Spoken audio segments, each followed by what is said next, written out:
Fiscal year 20 operating budget hearings with the Budget and Finance Committee and Metro Council. Before us, we have the Historical Commission, Director Mr. Tim Walker. Mr. Tim Walker, I'll let you do the introductions, and then you can walk us through your budget. The floor is yours. Thank you, Chair Vercher and Metro Council members. I'm Tim Walker. Pull the microphone closer to you. Absolutely. I'm Tim Walker, the Executive Director of the Metro Historical and Historic Zoning Commissions.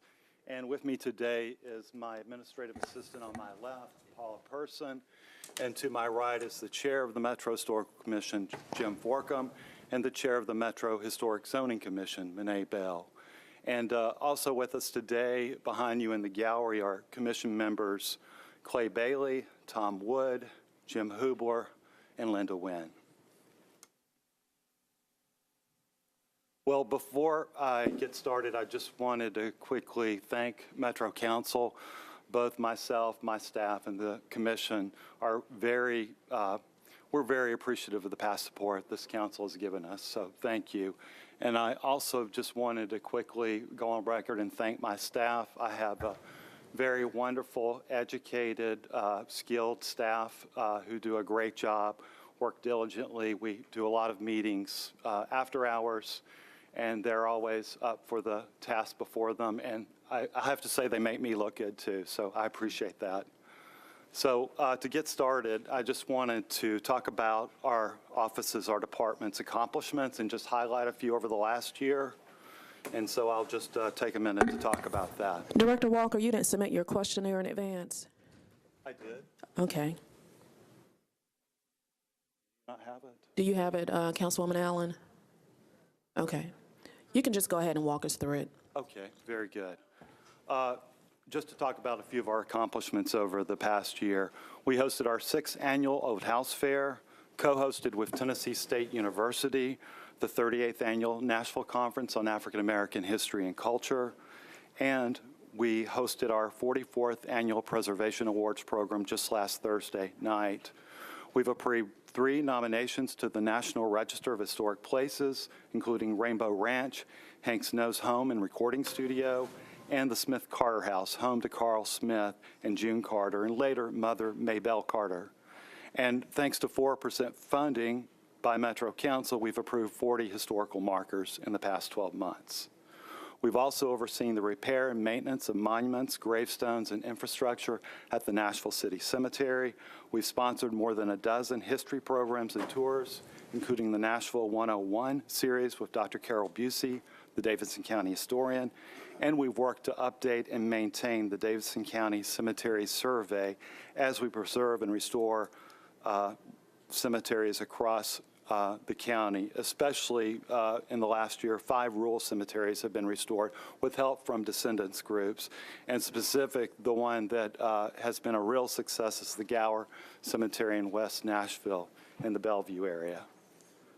We work daily with other Metro agencies to evaluate and protect our county's historic resources.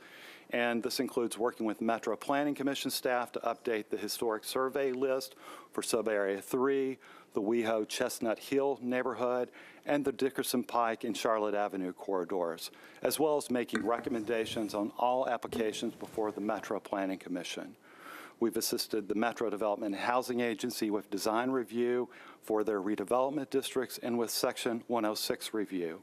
And we worked with Metro Parks to preserve and maintain its historic sites, most notably Atafama Park, Two Rivers Mansion, the Nashville City Cemetery, Sevier Park, and our own home Sunnyside, and Fort Negley Park, where MHC, Fort Negley Park, received a grant for a cultural landscape report for the park, and that will be completed next month. We were also awarded a grant from the National Trust for Historic Preservation that assisted us with the cost of a Nashville economic impact study for historic preservation. And this economic impact study for historic preservation is nearing completion, and it will be released later this month. And I'll add, on June 18th, there'll be a joint committee meeting with Planning, Zoning, and Historical, and the Convention, Tourism, and Facilities committees, where this will be presented by the consultant from Place Economics. It'll be televised on Metro 3, and we'll be inviting all Metro Council members to that. We're also developing a GPS-driven, mobile-friendly website app called Nashville Sites. This app will provide theme-based tours of Nashville's historical and cultural sites, and it will launch this fall, and it's sponsored by a number of individuals and groups, including Steve and Judy Turner, Belmont University, Middle Tennessee State University, Vanderbilt University, Tennessee State University, Fisk University, the District, the Nashville Convention and Visitors Corps, Humanities Tennessee, and the Nashville Public Library, just to name a few. Some of the walking tours that are being developed for the launch are women's suffrage, civil rights, Music Row, Fort Negley, architecture, women's history, early African American life, and Printer's Alley.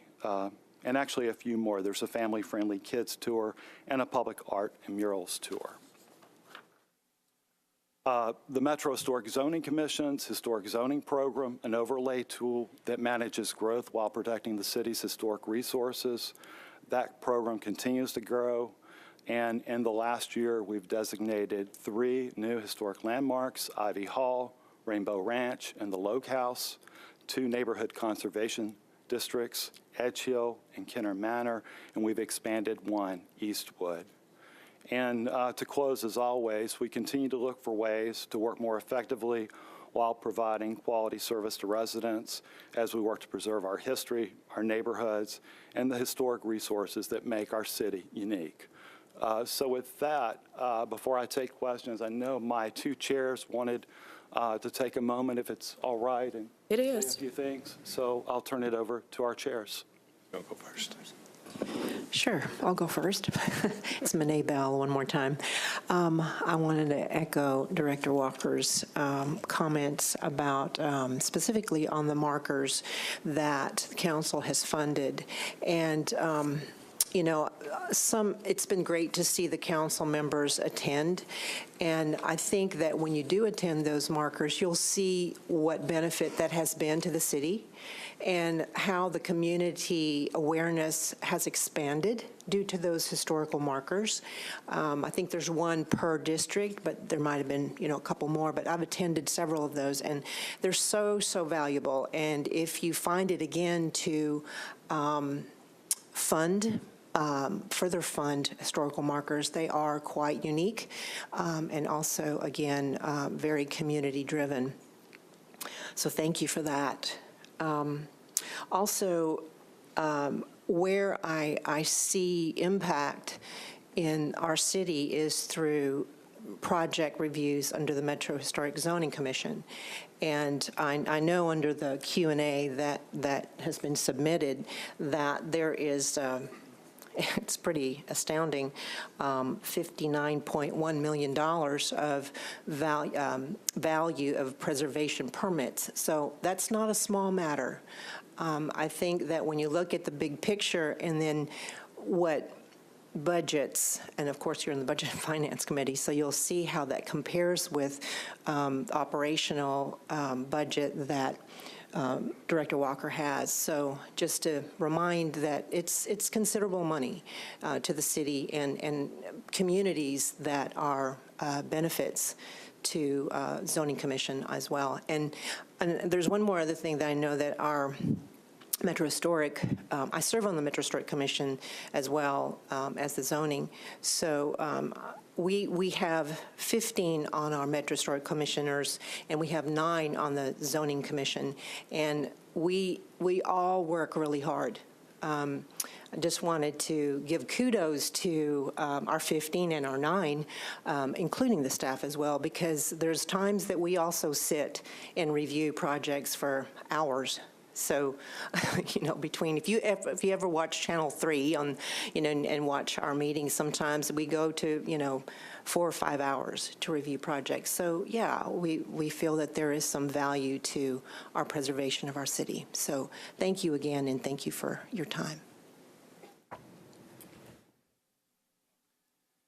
It's an honor to be here in front of y'all today, and certainly I'll echo what Monet said. I think we have a tremendous group of people who work in Metro Historical, and what we do is certainly an important thing for the city.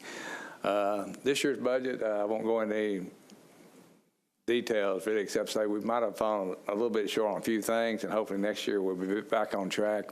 I think our internet needs to be expanded.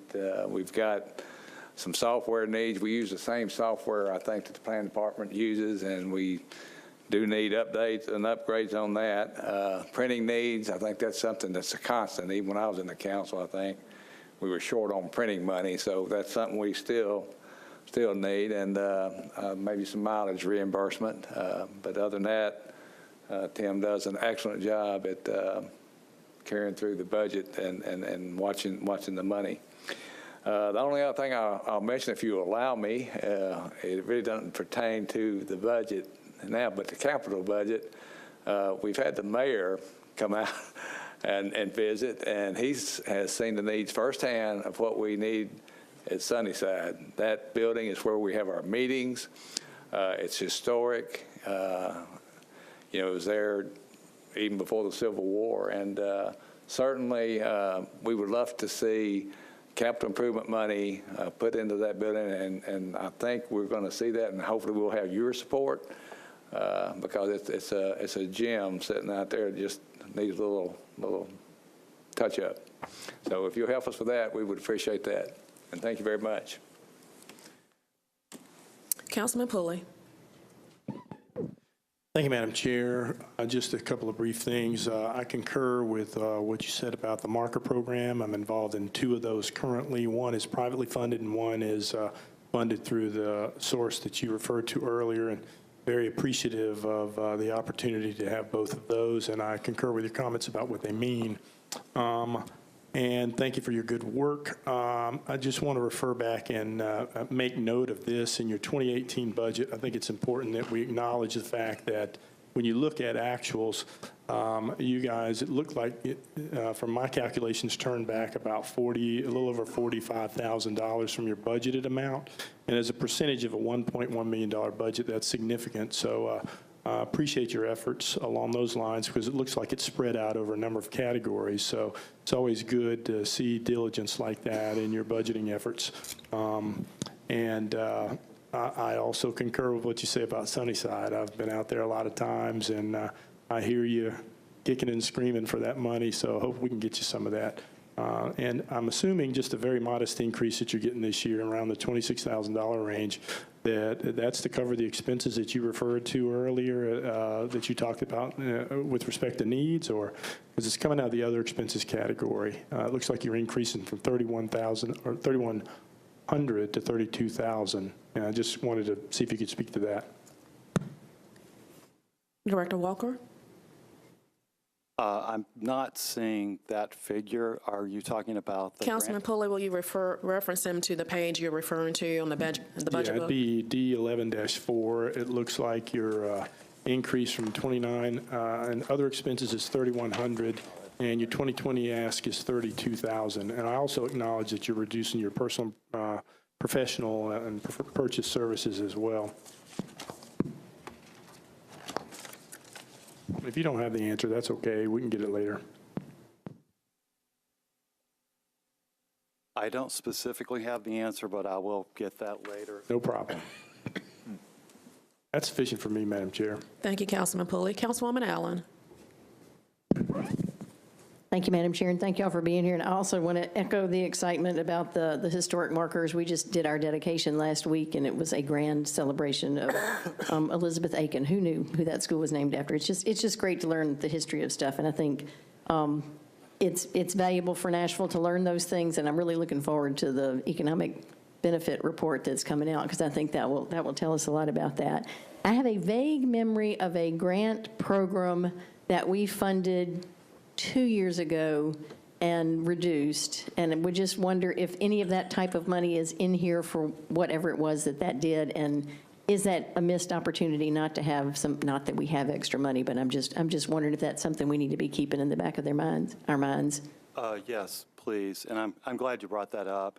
That's a historic preservation grant fund that was set up last year, just a year and a half ago, in the last budget cycle, and because of the shortfall at the beginning of last year, the original request from the department was for $500,000. It was funded at less by the administration, I think, $250,000, and then you ended up having to cut that a little bit further. We went through a round of grants, accepting grants. We worked with the Mayor's Office of Economic Development in setting that up, and we're just about to sit down with the committee to review those grants and select winners because of the shortfall, that money was taken away. So that is something I hope we will put back in place. We're patterning that off of a program that was set up 6 years ago in Knoxville that continues to this day.